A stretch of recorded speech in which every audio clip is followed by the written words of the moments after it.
Divine timing is any time you're a vibrational match to what you want. It's not only divine timing, it's not only perfect timing, it's perfect matching with wherever you are. So it's a little of this, a little of this, a little of this, a little of this, a little of this, a little of this, a little of this. And you know what? All of that adds up to a really good feeling life experience. It just keeps unfolding and unfolding and unfolding. Because a lot of people live this desert, this big gap of what they want and what they're allowing, and then something happens and they get distracted from the agony that they usually are oozing, and then they close the gap and they say, oh wow, but it doesn't last because it was sort of a fluke. They met a happy person who influenced their good behavior for a little while. You see, got to be consistent in your expectation. If a tree falls in the forest and there's no one there with ears to translate the vibration into sound, did the tree really fall? Yes, it's just that nobody heard it because no one was there to receive the sound of the vibration. There are all kinds of things that are happening that you're not matching up with, so you wouldn't call it good timing because you got to be there to match up. It's that when you are moving in the direction of wanted, that's what satisfaction is. And clarity is closing that gap. You've asked for it. And now, the reason that we're putting it to you like this is because doesn't clarity feel good? Doesn't clarity feel good? Not here yet, but doesn't clarity feel good? So, there's vibration. And as that vibration happens more, then there is a translator of the vibration. I'll say it again, say it better. There is a receiving of the vibration. Oh, do you know that nothing is created until there is a perceiver that perceives the vibration? There's no creation until someone perceives the vibration. So you're looking around and saying, not there, not there, not there, not there, not there. Because the vibration is over here. This is what you want to start perceiving. And how do you perceive what's in the vortex? Can't see it, can't hear it, can't smell it, can't taste it, can't touch it. So what do you do to perceive it? You feel it. It feels like love. It feels like clarity. It feels like fun. So you perceive it, you perceive it, you perceive it. You perceive it by focusing and feeling for it. And then what you want to call divine timing happens. It's just the natural evolution. It's what comes next. First there's vibration, then there's thought. The more you think a thought, the more you believe it. The more you believe it, the more you demonstrate it through manifestation.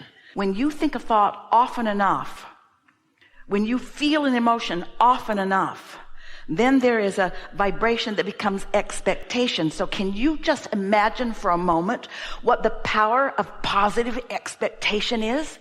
When you really get hold of the understanding that you're good and that you're deserving and that you're supposed to get what you want and that life is supposed to feel good. And if it doesn't, there's some recalibrating that you want to do, rewiring that you want to do. Yeah? So there's a whole lot of conversation going on about what's missing in my life. Well, keep talking about that and it can't ever come in.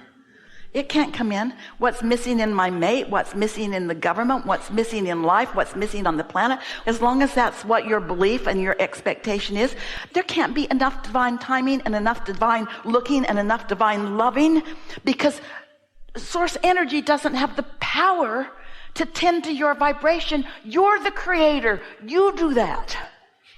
You do that. There's free will for you.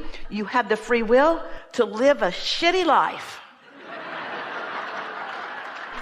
And you had the free will to complain about it. And you had the free will to look around for better. And that free will produced true asking, that your inner being heard loud and clear, focused on every moment since it happened, adds every amendment to it that you add to it. Every relationship you had made this vortex relationship so much more magnificent, so much more satisfying to you, and your inner being focuses and focuses and focuses and focuses. It's real. It's real and it's there, but you can't focus on its absence and have any timing at all. You have to feel the presence of it. You have to begin to feel like the most loved being on the planet, the most deserving being on the planet. So how do you feel deserving when something that you want, you can't see? Because something that you want, you can feel. You can feel it. You can feel your way to it. So let's say that there are 3 or 4 subjects that are important to you, and one of them is temporarily missing. And a couple of other things are things that you really like to do. So you've done the work, and the cooperative components are being gathered, and now you're off the subject that you always go negative on, and you're on the subject of the things you like. The fun you like, the friends you like, the madness and mayhem that you enjoy. And as you deliberately focus there to make that happen, no, not to make that happen. In the moment that you try to make something happen, you're trying to be the stage manager and you're trying to whip things into shape. No, you're not trying to make it happen. You're letting it happen by focusing upon the things that are already happening. You find the things in your life that are already a match to fun and you focus on them. Then more things that are a match to fun come into your experience. You focus on the things that make you feel loved, that are already in your life, like the flight attendant that Esther doesn't even know his name. Esther will never forget him. When he came by and asked her what she wanted, she knew he really wanted her to have something that she wanted. He was not faking it. He so wanted her to feel good in that moment. So when you feel good about one thing, you feel good. The universe isn't saying, she feels good about a flight attendant she doesn't even know. But does she feel good about her lover? That's not how it works. She feels good. Whoop, divine timing. She feels good. Whoop, divine timing. And so the big question is, how can I be pleased? And you want to add to it, how can I be pleased in unpleasant situation? Well, mind control. A desire to feel good that is so strong that it outdoes everything else. I so want to feel good that I'm going to feel good even though so much about you bothers me. Now, that's like a first step in that, isn't it? But a lot of people think that a terrible relationship is better than no relationship at all, but it isn't. It's all right to have sifted and sorted and know what you want, but the terrible relationship, just for most of you, because most of you are observing more than you are tending to your vibration, just observe the things that you are not appreciating, and then you can't get to where you want to be from there. To find a pleasing match, you have to be pleased. You can't find a pleasing match from a place of displeasure. So how are you going to be a match to what you're looking for? What is it that you're looking for? Rather than talking about the things, talk about what it feels like. What does it feel like to be inside that satisfaction? Why does anybody ever feel satisfied? What is the definition of satisfaction? We'll tell you, it's moving in the direction of desire. In fact, that's the only place that satisfaction comes from. Having lived life and asked for something, and now to allow yourself to be a cooperative component to what you've asked for, that's what satisfaction is.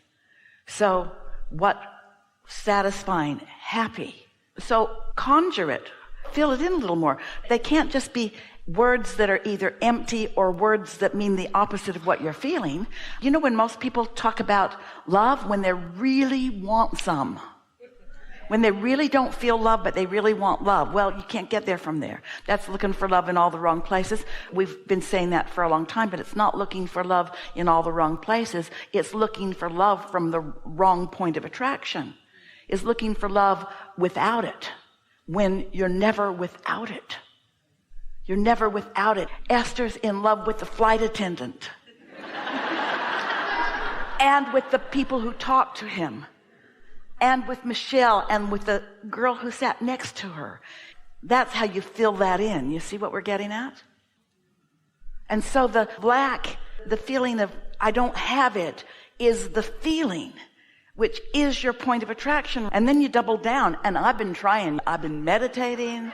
I've been doing all the right things, but I don't have it. I'm not getting it. I don't see it coming. And we say, what are you going to do about that? You got to get off that. You can't get to where you want to be from there.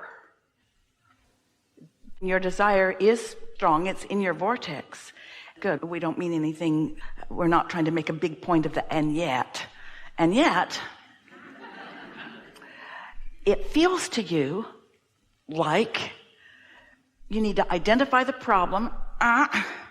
You need to explain it a little more fully, really explain it fully, because you have this desire. You know something's off, that you haven't yet gotten what you want. You know something's off with that. So you're trying to explain it so that somebody can tell you what you're doing wrong. And it isn't about doing something wrong. It's about not doing the only thing that lets it in. And what lets it in always feels good. So you know that any conversation you're having, any focus that you're giving that makes you feel lonely or disappointed or impatient is on the wrong track. So whenever that happens, don't do that. Change the subject somehow. Because most of you, we love you so much, but hear this and feel this. Most of you think that when you're feeling angst about something, that's when you're focused upon your desire. Because that's what focusing on your desire feels like to most of you. It feels like angst, and then it feels normal. So then when you meditate and you do those things that makes the angst go away, you're finally allowing it.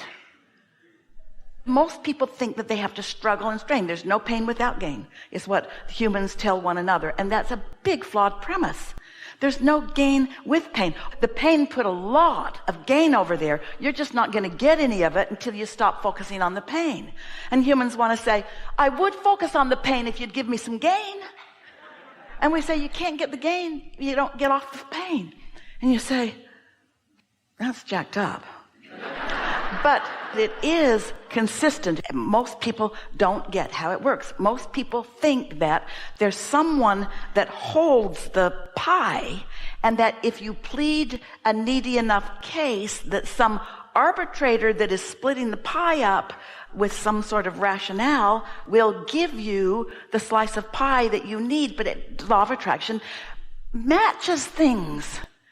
The absence of something wanted matches the absence of something wanted, matches the absence of something wanted. You've got to find the presence of something wanted and make it really active in your vibration on a regular basis, and then boom, an airplane full of nice people.